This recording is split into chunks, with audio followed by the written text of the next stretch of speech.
After completing this lesson, you will be aware of the kind of evidence that will be expected to be available in order to demonstrate ongoing compliance with the MLC 2006, and appreciate the need to follow the onboard procedures and maintain onboard records in order to achieve ongoing compliance with the MLC 2006.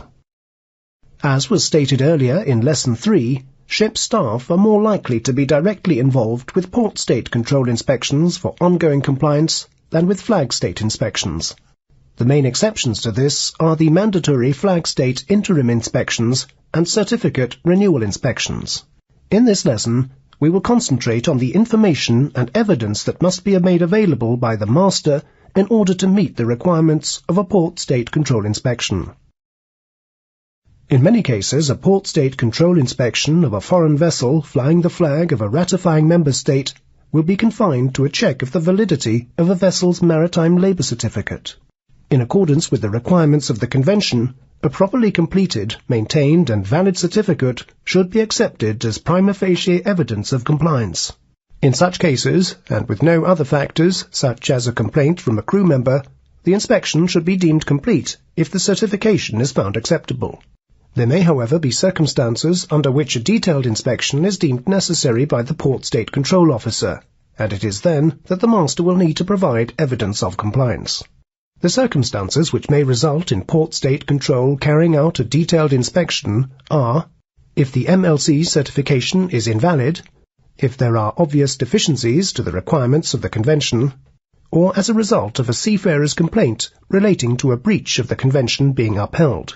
The type and nature of the evidence that may be required in such circumstances is covered in the rest of this lesson. It should be noted that similar evidence will be required by flag state inspectors during the mandatory interim and renewal inspections. Where records or information already exist on board for other purposes, and they are relevant for demonstrating MLC 2006 compliance, there is no need to duplicate this material. It will be sufficient to reference its location, so that it can be easily accessed by port state control inspectors. Where suitable evidence and information do not already exist to help demonstrate compliance with MLC 2006 requirements, then it will be necessary to generate it directly for this purpose. If the requirements of the Declaration of Maritime Labour Compliance have been correctly addressed by the ship owner, and the resulting policies and procedures are properly implemented, sufficient relevant evidence should be available. For inspectors to verify compliance with some requirements of the Convention may require actions other than checking recorded evidence. It may be necessary to carry out area inspections or to interview crew members to confirm entries and records are accurate and legitimate. The master must ensure that inspectors carrying out MLC 2006 inspections are afforded all reasonable opportunities to check compliance. The master must also ensure that current and accurate records are kept readily available to provide evidence of ongoing compliance. Possible evidence requirements for the identified inspection areas are covered in the rest of this lesson.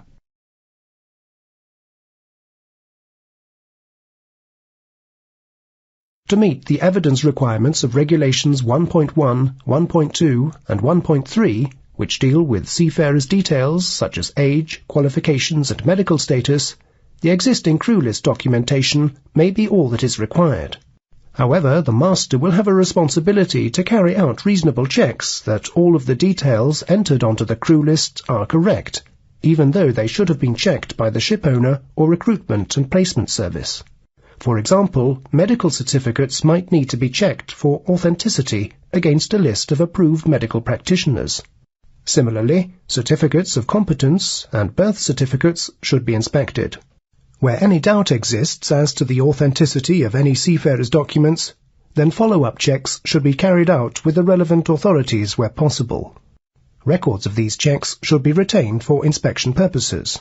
Existing crew lists may need to be modified to ensure that all of the information required under these regulations is available. For example, expiry dates of certificates and the arrangements for renewal of these.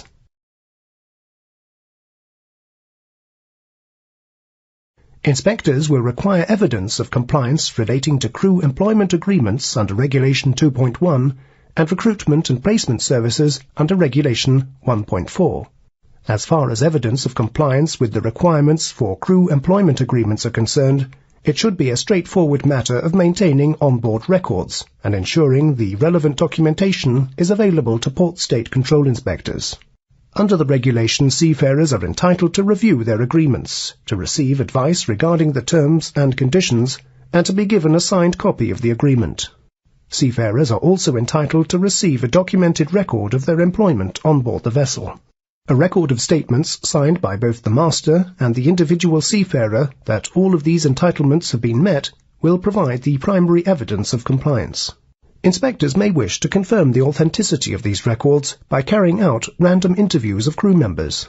Providing sufficient onboard evidence of compliance with the requirements for recruitment and placement services under Regulation 1.4 will be more difficult, as it is generally outside of the master's control. In most cases, the master will have no direct knowledge of the activities of these services and will need to rely on a list of approved services as the primary check. Additional anecdotal evidence will be obtained by inspectors' interviews with individual seafarers.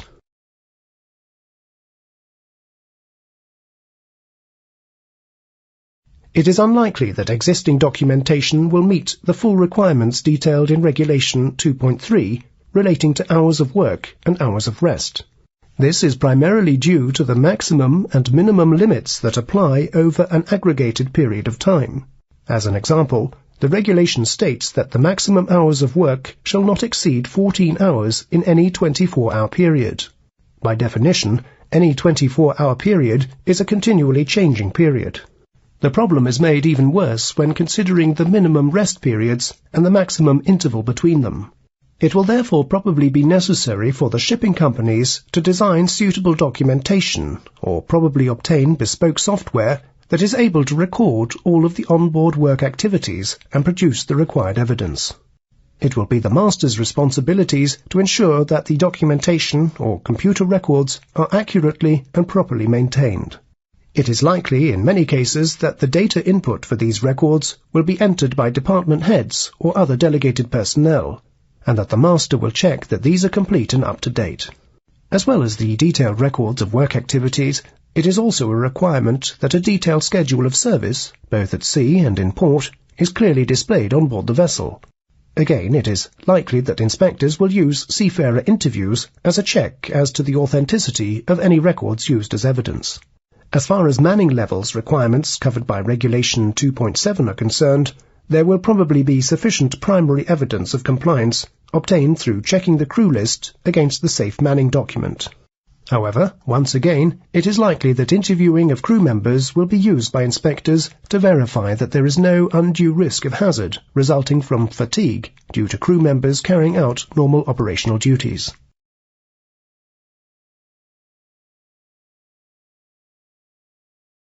The requirements for accommodation and recreational facilities depend on whether the ship was in existence before or after entry into force of the Convention.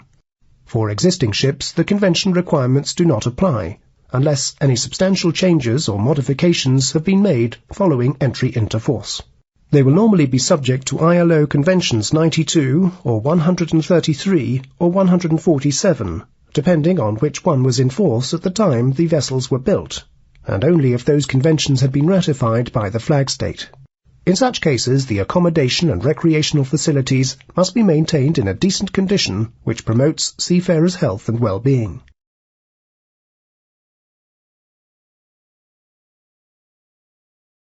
Ships built after the Maritime Labour Convention enters into force will be subject to the full requirements of Regulation 3.1. These new ships will have had to meet the requirements of the Convention prior to being issued with a Maritime Labour Certificate by the flag state. Unless any subsequent changes are made to the accommodation or recreational facilities, the master will normally only need to be concerned with maintaining compliance with the requirements of the other parts of the Convention. This will require that the accommodation and other facilities are maintained in a good, clean condition, and they are regularly inspected by the master or other designated person. In addition to having access to the record of inspections and the opportunity to visually inspect these areas, Port State Control Inspectors may wish to interview crew members to confirm that conditions are acceptable.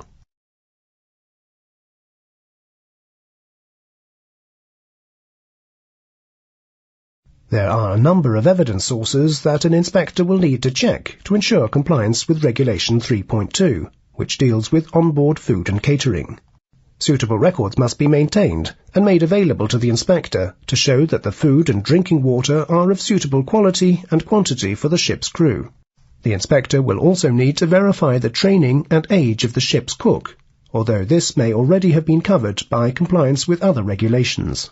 Samples of menus may be required to prove that the nutritional quality and the variety of meals are suitable, and this will normally be confirmed by seafarer interviews. It is also likely that the inspector will wish to carry out a visual inspection of all the catering facilities, including food handling and storage areas, cooking areas, mess rooms, and drinking water storage and treatment facilities.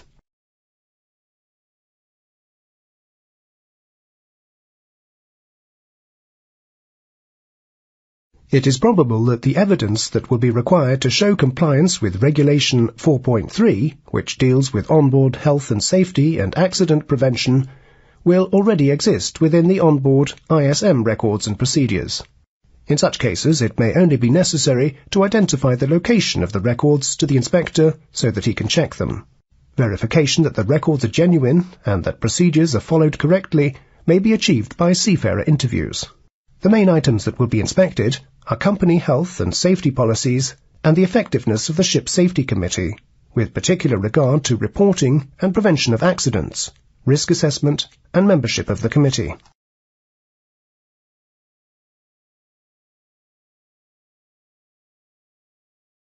The evidence required for showing compliance with Regulation 4.1 will be a combination of visual inspection, onboard records, and seafarer interviews.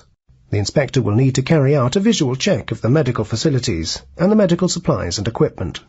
This will include the ship's hospital and also the medical chest. In addition to a visual inspection of the contents of the medical chest, the inspector will need to verify that it has been properly maintained.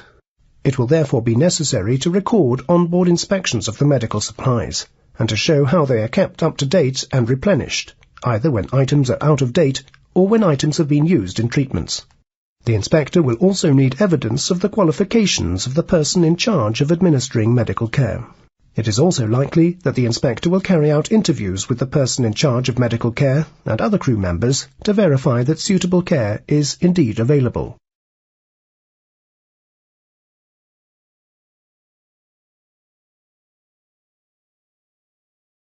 The evidence that is available on board to verify compliance with the requirements of Regulation 2.2, which deals with payment of seafarers' wages, will vary greatly from ship to ship, depending on the company's payroll arrangements.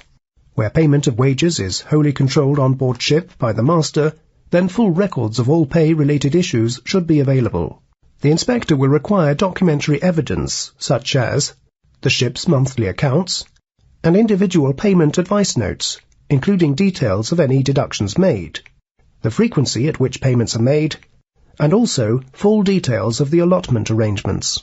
Where the payroll is fully controlled by the shipping company office ashore, the inspector will require evidence of how additional payments are made to individual seafarers for work not covered by basic wages or salary. In all cases, the individual seafarer employment agreements containing full details of payment arrangements should be available for inspection. Whatever arrangements are in place should be in accordance with the relevant section of Part 2 of the Declaration of Maritime Labour Compliance, and this should also be available for the inspector. In many cases, the inspector will have to rely on seafarer interviews for confirmation of compliance.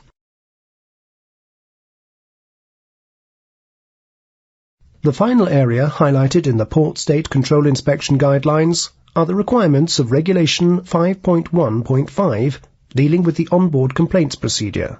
This regulation is seen as one of the key elements of the Convention and is likely to be one of the areas that the inspector will be most interested in when carrying out a detailed inspection. The primary evidence requirement for compliance with this regulation will be the documentation and records relating to the procedure.